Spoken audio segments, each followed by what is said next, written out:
Like Bell & Evans, this was on sale for $1.99 a pound. That is a great price for this amount of food. So I'm gonna be able to make this dish and still have enough left over. I'll put them in a Ziploc bag and freeze it for another day. But we're making this from fresh meat, not frozen chicken. Let's get this out. Full breast and a small piece. Put in a Ziploc bag, in the freezer it goes. So what I'm gonna do now is, to ensure that it fries evenly, I'm gonna use the bottom of this. What I'm gonna do is put this in between two pieces of parchment paper and whack it a little bit. And we're gonna make sure this chicken is even. So when it goes in the fryer, every piece cooks at the same rate. Thick piece here, slightly undercooked while the other part is crispy. You want it to be even. So that's what we're doing.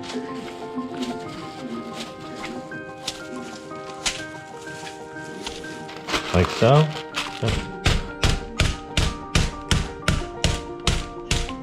You want to flatten it out. You don't want to flatten it like a chicken cutlet.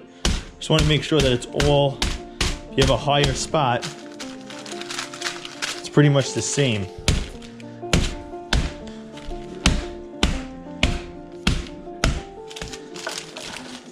There we go. Looks pretty even. I like it. So I chopped up some chives, a clove of garlic I sliced. We're gonna put some of this buttermilk in it. This is gonna help tenderize chicken. We're gonna let it marinate till dinner time. 12:05, I have a half hour, so I cook during my break. Because I'm home. I work half in the house, half in the field. So whatever opportunity I have on my break, I utilize it. Salt, pepper. Looks good to me. Now, I bought these chives at the store. They're already sliced because I went to 2 different stores and no one had them. Throw some in there. We're gonna put some hot sauce in here.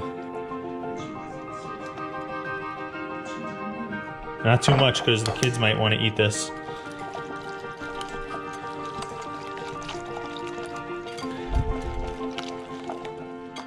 A little under ½ inch. I might have made them a little thinner. That's okay. They'll fry quicker. You don't want a big, thick piece. I mean, unless you do want it. We don't. It's going on a bun. I want to get this all coated. It's 12:15 now, and I'm gonna probably keep this in the fridge marinating until dinner time. Let's say 5:30. 5 hours later. 3½ cups of all-purpose flour, 4 teaspoons of baking powder. I have smoked paprika, 2½ teaspoons, some salt, and regular pepper there as well. This is pretty much marinated now. I'm gonna mix this all into here and stir it up. I'm cleaning my whisk, so I'm just using this for now. And this is what we're gonna dredge the chicken in. And then we're gonna put it back into the mixture and double batter it before we fry. And I have my oil there. I don't have a deep fryer yet. That's what we're gonna use to fry. So I'm gonna open that up. Maybe I shouldn't have put the chives, but it's like when Bob Ross made a mistake, happy little tree, and it winds up being beautiful anyway. So I think it's gonna be good because it smells good. Put it in the mixture and then just go right back to it. I wanna get the excess off. That's ready to go. Next. So I have my station already ready. Got my chicken here. We're gonna let it get a little warmer. So room temperature, I'm gonna heat this up to about 350. Cooling rack there. I'm gonna get this sauce ready now. At the moment, I really need to step my game up with the kind of stuff I have. It's good to have that thermometer right in there. Or a deep fryer, that's probably the best bet. So wait till I get to 350. Now I'm looking at these chickens. This is ideal. The other ones, they're too big. Next time I have to... This is a learning curve. I never made this, but I like the flavors. And I think it's gonna be good regardless. These chickens are gonna like hover out of that bun. Trial and error, but that one's gonna be ideal for that size bun. I have potato buns, and I do enjoy Martin's. And of all the breads, I have to say I like the flavor on that, and it is lower in salt. Not that we're having a health fest over here. This brand I always go for when I have a barbecue or whatever. And that's the type of bun you would get at a fast food restaurant. But I don't want to call this fast food. This is fast, slow food. When you make things at home, it's usually slow, and it always tastes better. I don't care what anybody says. We're getting more for our money, and it's going to be good flavors that you're not going to get anywhere else. You're not going to find this at a restaurant. Shake Shack does have a chicken sandwich, pretty similar to this, but it's not incorporating the flavors that I made here. I would prefer it to be hotter, but I am making it for myself and others. Kids don't like too spicy. If I was making it for myself, I might have threw in some buffalo sauce with that marinade or more hot sauce. I think I'll do that one day. So we're just gonna wait for this to heat up.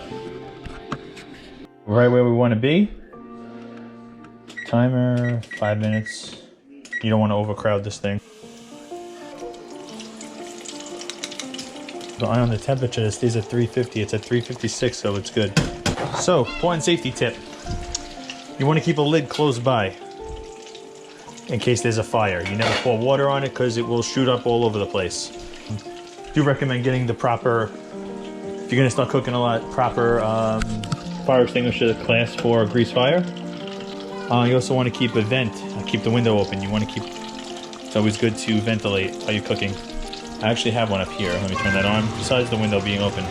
So halfway through, we'll flip it over for a total of 5 minutes. All right. Flip this over. Oh, look at that. Making the family happy. I had to turn up that heat. I lost a lot of heat, and I started seeing the bubbles slow down. So you want to make sure you rev it up once that, if that temperature drops 50 degrees, you got the 5 minutes done.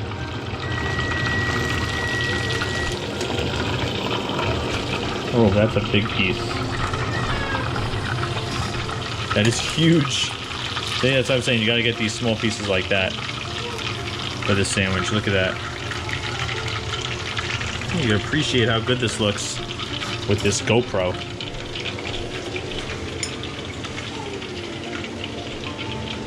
Yeah, these pieces are huge. Next time we have to make these smaller. That's all. Not a problem. I'm gonna eat it anyway. If I gotta cut it up, then put it on the sandwich, whatever. It's not gonna go to waste. I bet this tastes better than any other place you're gonna go. Oh yeah, let's put that timer back on.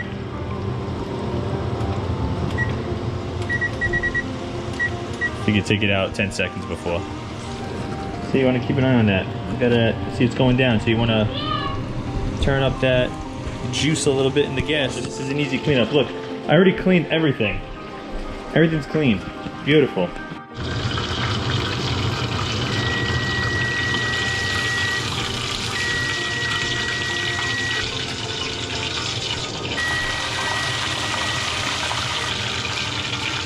what you want to do is let this drip and cool and put that in the back so it doesn't spill on anybody. Alright, I got my chicken in there, keeping it warm while we build the sandwich. Our toasted potato bun, really nice. You want to get that nice sauce on there. Nice coating. Then the nice Boston lettuce right on top. The bread and butter pickles.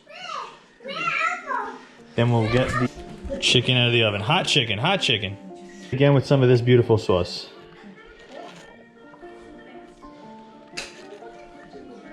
Alright, and you're not getting any better than this, folks. Anywhere. At any time. Homemade, fresh out of the oven. Yep. We have a light malfunction, folks.